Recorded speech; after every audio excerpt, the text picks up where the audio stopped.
ધોરણ 8 સામાજિક જ્ઞાનની અંદર ચેપ્ટર નંબર પાઠ નંબર 2 જેનું નામ છે આપણી આસપાસ શું. ધોરણ 8 ની અંદર પાઠ 1 આપના એમાં ખાસ કરીને આપણે જોઈ ગયા ભારતમાં યુરોપિયન પ્રજાનું આગમન. એના પછીનું જે ચેપ્ટર આવે છે એ ચેપ્ટર નંબર 2 આપણી આસપાસ શું. આપણી આસપાસ એટલે કે આપણી આજુબાજુ શું એવી વસ્તુઓ છે, આજુબાજુની વસ્તુ. ઘણી વખત તમે આજુબાજુ નજર ફેરવીએ તો ઘણી બધી ચીજ વસ્તુઓ જે તમને જોવા મળશે. કુદરતી, નૈસર્ગિક ઘણી બધી ચીજ વસ્તુઓ તમને જોવા મળશે. ઘણી વખત મનમાં એમ થતું હશે કે આ પૃથ્વી જે છે, પૃથ્વીનું નિર્માણ કેવી રીતે, ઉત્પત્તિ કઈ રીતે થઈ હશે. આ પહાડો, આ મોટા મોટા મહાસાગરો, આ જંગલો, એની ઉત્પત્તિ કઈ રીતે થઈ હશે. તો થોડી ચર્ચા કરીએ કે ખાસ અંતરિક્ષની અંદર, બ્રહ્માંડની અંદર સૌર પરિવાર એટલે કે સૂર્યનો પરિવાર,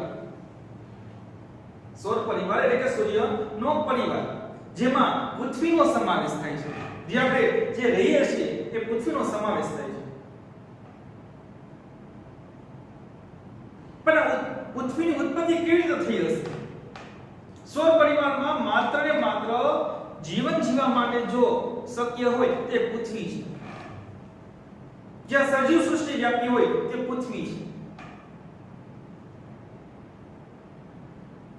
તાપમાન, પાણી, હવા આ બધું જે છે એ પૃથ્વીની અંદર મળી આવે છે. પણ વાત કરીએ પૃથ્વીની ઉત્પત્તિ કેવી રીતે થઈ છે. અલગ અલગ વિદ્વાનો અલગ અલગ જે છે એ ખાસ કરીને વૈજ્ઞાનિકો જે છે એ પોતપોતાના મંતવ્ય પ્રમાણે જે છે એ પોતે માહિતી પૂરી પાડે છે.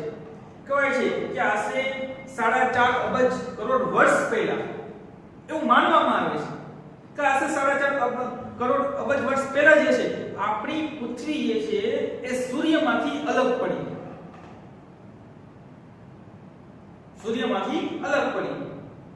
જ્યારે અલગ પડી ત્યારે એ ધગધગતી અગનગોળા સ્વરૂપે હતી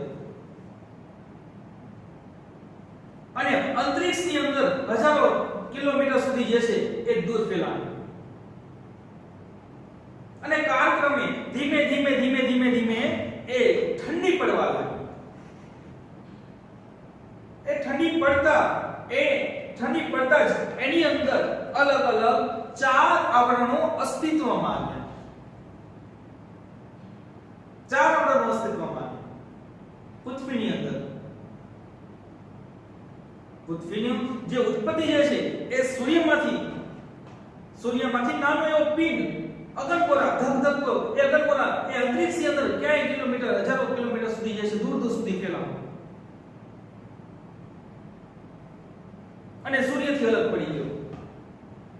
સ્વાભાવિક છે કે સૂર્ય કેટલો ગરમ છે, કેટલો એ ગરમી ઉત્પન્ન કરે છે અને એમાંથી જો એક નાનો એવો પિંડ બહાર આવે તો એ કેટલો ગરમ હશે.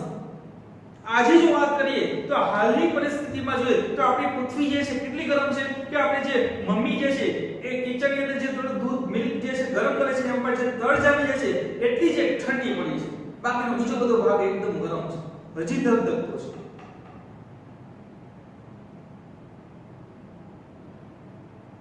તો જ્યારે એ પૃથ્વી ધીમે ધીમે અગનગોળો ધીમે એ દૂર ફેંક્યો, ઠંડો પડવા લાગ્યો અને એમાં ધીમે એક રૂપાંતરિત થયો અને એમાંથી 4 આવરણો જે છે અસ્તિત્વમાં આવ્યા. જે ભાગ એકદમ ખડક અને નક્કર પદાર્થનો બનેલો એ મૃદાવરણ. જે પૃથ્વીની અંદર જે પ્રવાહી સ્વરૂપમાં રૂપાંતર થયું એ જલાવરણ હશે અને જેની અંદર વાયુ સ્વરૂપમાં જે રૂપાંતરિત થયું એ વાતાવરણ અસ્તિત્વમાં. અને આ ત્રણ આવરણની અંદર જેમાં સર્જ સૃષ્ટિ વ્યાપી એમાંથી ચોથું આવરણ અસ્તિત્વમાં આવ્યું જેનું નામ છે જીવાવરણ. આમ પૃથ્વીની અંદર 4 આવરણો અસ્તિત્વમાં આવ્યા. એક તો મૃદાવરણ, બીજું છે જલાવરણ, ત્રીજું છે વાતાવરણ ચોથું છે જીવાવરણ. તો આપણે આજે આ ચેપ્ટરની અંદર આપણી આસપાસ શું એના વિશે વાત કરવાની છે. એમાં ખાસ કરીને આ ચારે ચાર આવરણો જે છે એમાં જોવાનું છે.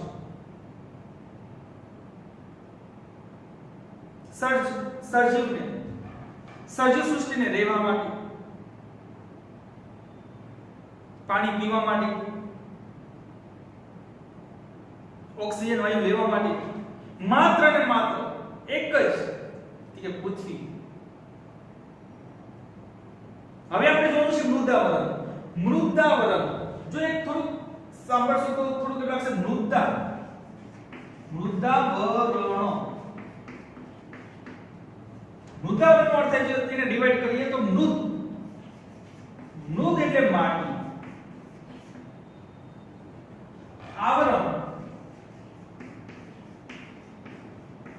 આવરણ એટલે પડ. મૃદ એટલે માટી, આવરણ એટલે પડ. માટીનું પડ જેમાં આપણે ઉભા રહીએ છીએ, જેમાં આપણા મકાનો છે, જેમાં આપણે રહીએ છીએ, પૃથ્વીની સપાટીનો ખાસ અહીંયા ધ્યાન રાખજો.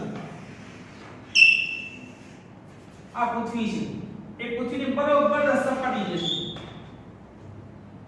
જે આ ભાગ જે છે, આ ભાગ એને આપણે મૃદાવરણ કહીએ છીએ.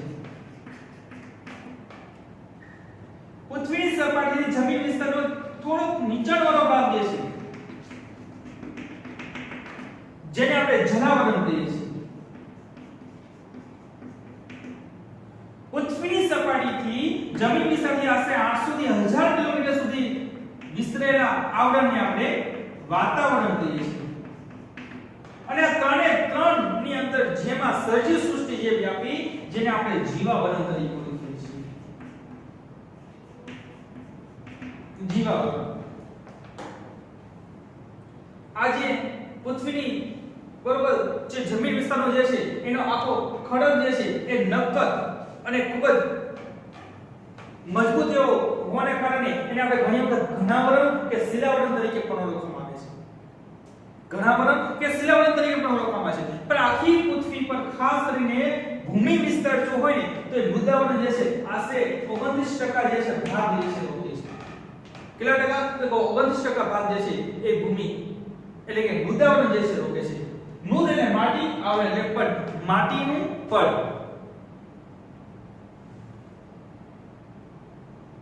હવે આ માટીના પડ જેમાં જેમ જેમ એટલે કે આ માટીનું પડ જે છે એ 64 થી 100 કિમી ની જાડાઈ ધરાવે છે. એટલે કે આ જે માટીનું પડ જે છે એ આશરે 64 થી 100 કિલોમીટર સુધી જે છે એ માટીનો આખી જાડાઈ ધરાવે છે. પણ જેમ જેમ આપણે પૃથ્વીની સપાટીથી જેમ જેમ નીચે જઈએ છીએ તેમ તેમ ગરમીનું તાપમાન જે છે, તાપમાનમાં શું થાય છે? વધારો થાય છે. જેમ જેમ જમીન વિસ્તારથી નીચે જતા જઈએ એમ એ રીતે નીચે પણ પૃથ્વીના પેટાળની અંદર જે છે અલગ અલગ જે છે વાયુ, પાણી, વરાળ આવું ઘણું બધું રહેલું છે. પૃથ્વીના પેટાળની અંદર જે રહેલો જે વાયુ જે છે, પાણી જે છે, વરાળ જે છે એ શું કરે છે તો કે એ ઉપર આવવા માટે પ્રયત્ન કરે છે.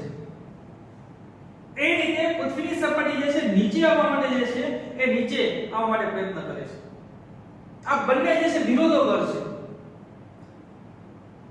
આ બંને વિરોધોગર છે અને આ બંને વચ્ચે સંતુલન જળવાઈ રહે છે. એના માટે આ પૃથ્વીનો જે પોપડો જે છે એ ફાટી જતો નથી. અને જે જગ્યા પર પૃથ્વીની સપાટી પર જે આ પોપડો ખાસ કરીને સંતુલન જળવાતી નથી, અહીંયા એ શું થાય કે જ્વાળામુખી વિસ્ફોટ થઈને બહાર નીકળે છે. પહેલા તો કહીએ કે પૃથ્વીના પેટાળની અંદર ઘણી બધી જે છે આવા જે ખાસ માટીના આવરણો છે, આવા બધા ઘણા બધા એવા રસો છે જેને આપણે મેઘમાં કહીએ છીએ. મેઘમાં, જેને આપણે ભૂરસ તરીકે પણ ઓળખવામાં આવે છે. પૃથ્વીના પેટાળમાં રહેલી માટીના પીગળેલા રસને આપણે મેગ્મા તરીકે ઓળખવામાં આવે છે. ભૂરસ તરીકે ઓળખવામાં આવે છે.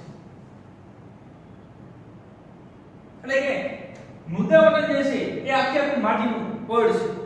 મૃદ એટલે માટી, આવરણ એટલે પડ, માટીનું પડ જેમાં આપણે રહીએ છીએ. ખેતી માટે, રહેણાંક માટે, રહેવા માટે આ ઘણી બધી જમીન આપણે ખૂબ જ ઉપયોગી છે, મૃદા આપણે ખૂબ જ ઉપયોગી છે. 64 થી 100 કિલોમીટર એ જાડાઈ ધરાવે છે. પૃથ્વી સપાટી પર આશરે કેટલા ટકા? તો કે 29% જે છે ભૂમિ વિસ્તાર એ ભાગ રોકે છે. માત્ર કેટલા? 29%. તો આપણા લાગે છે બાકીના જે 71% જે છે એ ભાગ ક્યાં ગયો? 71% ભાગ. તો 71% ભાગ જે છે જે આ આવરણ જે છે કયું આવરણ? તો કે ખાસ કરીને જલાવરણ. જલાવરણ જે છે પાણી 71% ભાગમાં પૃથ્વીના 71% ભાગની અંદર પાણીથી ઘેરાયેલું છે. મોટા મોટા મહાસાગરોની અંદર ઘેરાયેલું છે. તો આ ચાર આવરણો જે છે એમાં ખાસ કરીને મૃદાવરણ, જલાવરણ, વાતાવરણ અને જીવાવરણ. પણ મૃદાવરણ જે છે બધે એક સરખો સપાટી ધરાવતો નથી. ક્યાં મોટા મોટા ઉચ્ચ પ્રદેશો આવેલા છે, મોટા મોટા પહાડો આવેલા છે, ખીણ પ્રદેશો આવેલા છે, બધે કોઈ એક સરખી જાડાઈ ધરાવતો નથી.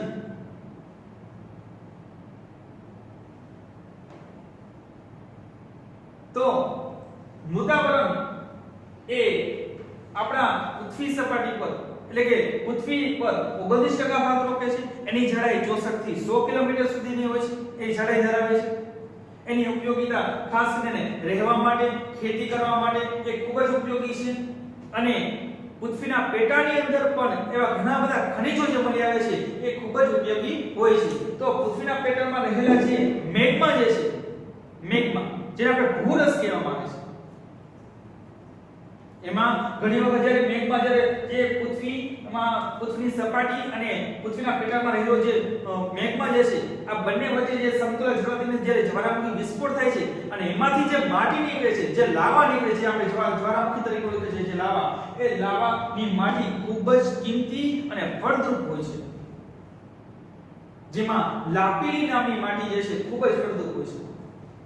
ઘણી વખત એમાંથી સોનું પણ મળી આવે છે. હવે પછી એના પછીના વિડિયોની અંદર આપણે વાત કરીશું જલાવરણની અને વાતાવરણ.